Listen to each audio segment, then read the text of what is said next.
Hello everyone, welcome to my YouTube channel GS for CS.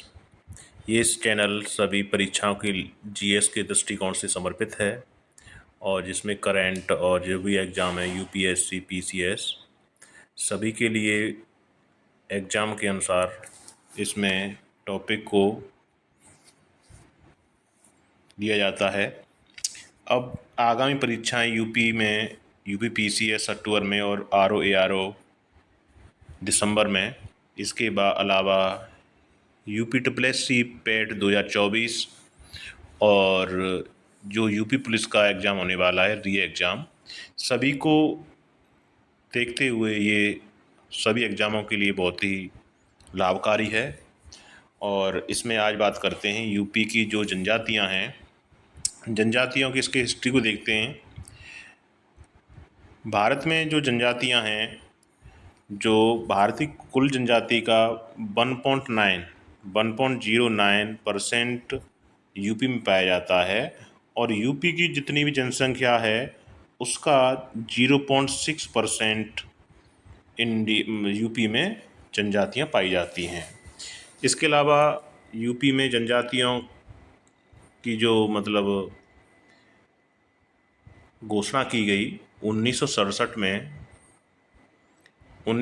में 5 जनजातियों को उसमें रखा गया, जिसमें बेगा जिसमें ये जनजातियां हैं बोटिया, बुक्सा, जौनसारी और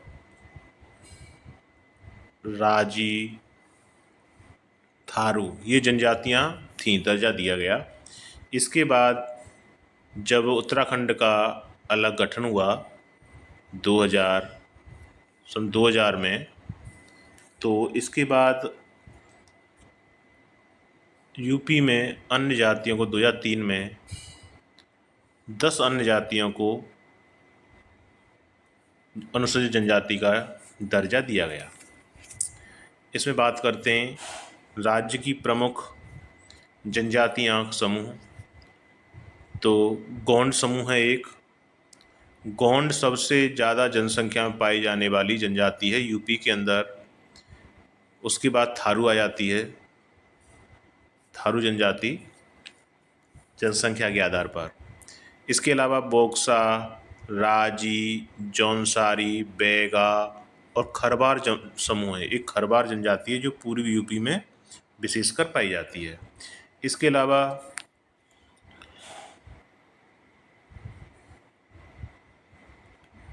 बिजनौर जिला, जो माहीगीरी जनजाति समूह है एक, माहीगीर, तो इसका जो क्षेत्र है बिजनौर जिला और इसका धर्म है इस्लाम।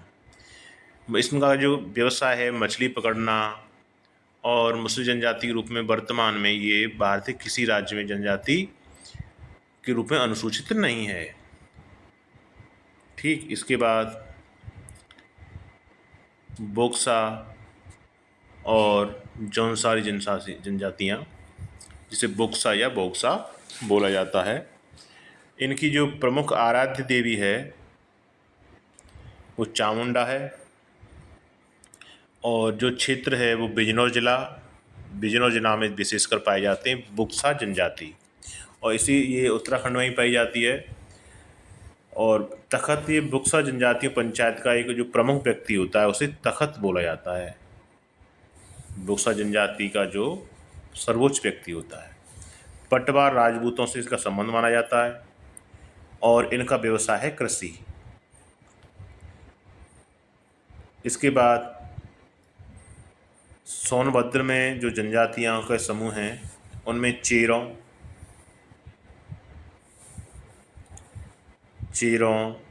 पहरिया, बेगा, भुइया, पटारी, अगरिया, ये सभी सोनभद्र में पाई जाने वाली जनजातियां हैं। इसके अलावा पनिका, पंखा, बेगा, तो ये हुई सोनभद्र की जनजातियां। इसके बाद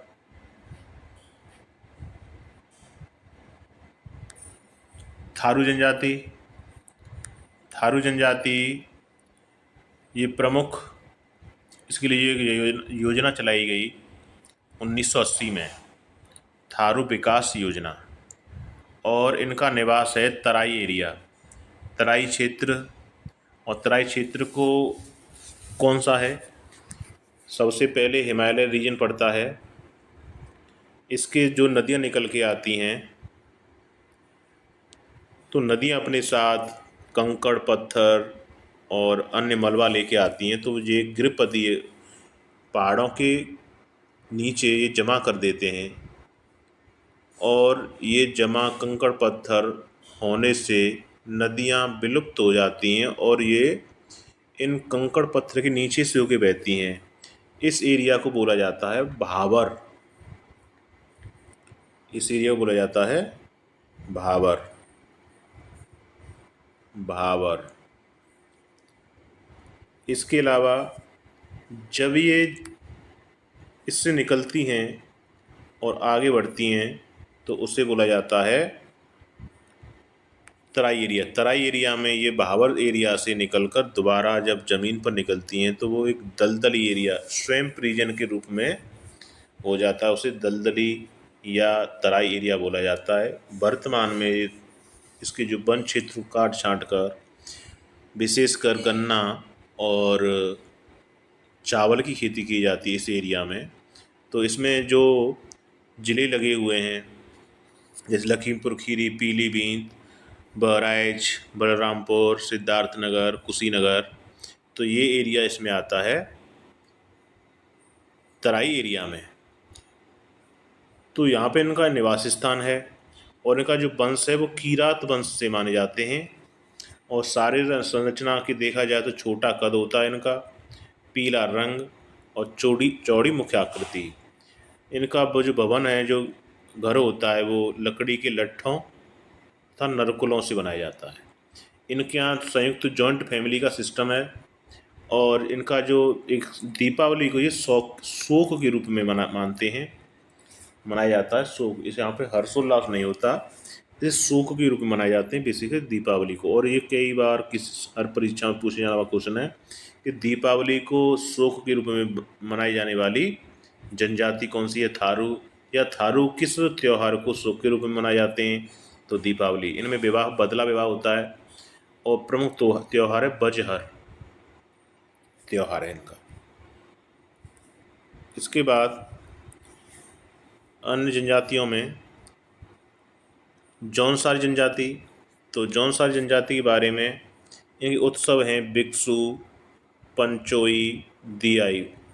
और नृत्य हैं रासो, गुमसूद, दी, गुड़चा, सराई, अंडे कांडे, झेला, घोड़ा, जंगबाजी। इसके बाद